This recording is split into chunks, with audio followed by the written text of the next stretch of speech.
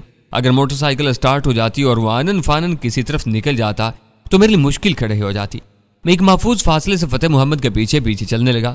ہتھیار کے نام پر میرے پاس وہی یادگار چاقو تھا جس کی دھار نے چند ماہ پہلے جارج گورے جیسے فرعون صفت شخص کا خون چکھا تھا۔ میرے پاس اس چاقو کی موجودگی مجھے بہت اچھی لگتی تھی۔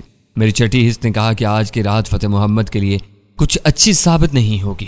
آج میں بہت برے موڈ میں تھا۔ کچھ ہی دیر پہلے تک سیٹ سراج کی منحوس صورت میری آنکھوں میں تھی اور میرا خون اچھالے مار رہا تھا۔ سیٹ سراج تو نہیں ملا تھا، تاہم اس کرخت چہرہ فتح محمد سے مڈ بھیڑ ہو گئی تھی۔ وہ درختوں اور جھاڑیوں کے درمیان لمبے لمبے ڈگ بھرتا چلا جا رہا تھا اور اپنے تعاقب سے لاعلم تھا۔ میں نے اندازہ لگایا کہ وہ ایسے راستے اختیار کر رہا ہے جن پر سیکیورٹی گارڈ سے ملاقات ہونے کا امکان کم سے کم ہو۔ کچھ آگے جا کر اسے سیکیورٹی والوں کی پیٹرولنگ جیپ کی نیلی بتی نظر آئی تو وہ 2-3 منٹ کے لیے گھنی جھاڑیوں میں ٹھہر گیا۔ جیپ آگے نکل گئی تو اس نے پھر چلنا شروع کر دیا۔ آج وہ اس بندے کی حقیقت جاننے کا تہیہ کر چکا تھا۔ اگر میں کوشش کرتا تو اپنے سیل فون کے ذریعے عمران کو بھی آگاہ کر سکتا تھا اور ممکن تھا کہ وہ بھی میری اس کوشش میں شریک ہو جاتا، لیکن پتہ نہیں کہ میں نے ایسا کیوں نہیں کیا۔ شاید میرے اندر یہ خواہش پیدا ہو رہی تھی کہ میں ہر کام میں عمران کا سہارا نہ لوں۔ عمران خود بھی تو یہی چاہتا تھا۔ قریباً 1 کلومیٹر چلنے کے بعد فتح محمد اچانک اس پختہ سڑک پر آ گیا جو آگے جا کر لاہور جانے والی مین روڈ سے مل جاتی تھی۔ اس 30 فٹ چوڑی سڑک پر زیادہ تر تانگے، ٹریکٹر ٹرالیاں اور سائیکل یا موٹر سائیکل ہی نظر آتے تھے۔ کبھی کبھار کو 18 لوکل بس بھی گزر جاتی تھی۔ مجھے پھر پریشانی لگ گئی۔ اگر یہاں فتح محمد کسی گاڑی پر سوار ہو جاتا تو میں اس کا تعاقب جاری نہیں رکھ سکتا تھا۔ ابھی اس اندیشے نے ذہن میں سر اٹھایا ہی تھا کہ اس کی عملی صورت سامنے آ گئی۔ فتح محمد نے ایک ٹریکٹر ٹرالی والے کو ہاتھ دے کر روکا۔ ٹریکٹر ٹرالی والا رک گیا۔ غالباً اس نے فتح محمد کو جلالی فارم ہاؤس کے ملازم کی حیثیت سے پہچان لیا تھا۔ ارد گرد کے دیہاتی جلالی صاحب کے نام کی توقیر کرتے تھے۔ فتح محمد ٹریکٹر پر ڈرائیور کے ساتھ ہی بیٹھ گیا۔ ٹرالی روانہ ہو گئی۔ میں نے تیزی سے سوچا، اب میرے پاس راست اقدام کے سوا کوئی چارہ نہیں تھا۔ میں نے دیکھا ایک موٹر سائیکل سوار آ رہا تھا۔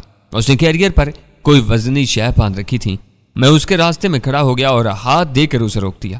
وہ بڑی بڑی مونچھوں والا ایک گوالا ٹائپ شخص تھا۔ قد 6.5 فٹ سے کیا کم ہوگا۔ اس نے موٹر سائیکل کی دونوں جانب دودھ والے برتن لٹکائے ہوئے تھے۔ کیا بات ہے بھائی؟ اس نے کڑے تیوروں کے ساتھ پوچھا۔ دیکھو میں پولیس والا ہوں، مجھے تمہاری موٹر سائیکل چاہیے، تھوڑی دیر کے لیے نیچے اترو۔ اوئے تم کون سے پولیس والے ہو؟ یہاں کے پولیس والوں کو میں جانتا ہوں۔ وہ لمبی بحث کرنے کے موڈ میں تھا اور خاصا اکھڑ مزاج بھی تھا۔ اس کے مقابلے میں میرا جسہ تو عام ہی تھا، اس وجہ سے اس کا حوصلہ مزید بڑھ گیا تھا۔ میرے پاس وقت نہیں تھا، ورنہ شاید میں اسے یہ سلوک نہ کرتا۔ میں نے اس کی زبان سے پکڑا اور سخت جھلاٹ کے عالم میں کھینچ کر سڑک سے نیچے نشیبی جگہ پر لڑکا دیا۔ موٹر سائیکل پہلو کے بل گر گئی تھی۔ وہ مزاحمت کے موڈ میں تھا، گر کر فوراً ہی کھڑا ہونے کی کوشش کرنے لگا۔ میں نے اس پر جست لگائی اور جبڑے پر 2 شدید ضربے لگا کر اسے انٹا غفیل کر دیا۔ اس کا جبڑا ٹوٹنے کی آواز بڑی واضح تھی۔ میں بھاگ کر واپس سڑک پر آیا۔ ایک برتن سے دودھ بہہ کر سیاہ سڑک پر لکیر بنا رہا تھا۔ خوش قسمتی سے سڑک خالی ہی تھی۔ دور اس ٹرالی کی عقبی بتیاں نظر آ رہی تھیں جس پر لفٹ لے کر فتح محمد بڑی سڑک کی طرف کیا تھا۔ گرنے کے باوجود موٹر سائیکل ابھی تک سٹارٹ تھی۔ میں نے سیدھا کیا اور ٹریکٹر ٹرالی کی طرف بڑھتا چلا گیا۔ احتیاطاً میں نے ہیڈ لائٹ آف کر دی تھی۔ یہ تعاقب زیادہ طویل ثابت نہیں ہوا۔ بڑی سڑک سے 1.5-2 کلومیٹر پہلے ہی ٹرالی رکی اور فتح محمد اس پر سے اتر آیا۔ میں نے بھی موٹر سائیکل درختوں کے نیچے روک دی۔ یہ فیکٹری ایریا تھا۔ سڑک سے ہٹ کر چند ایک کوٹھیاں بھی بنی ہوئی تھیں۔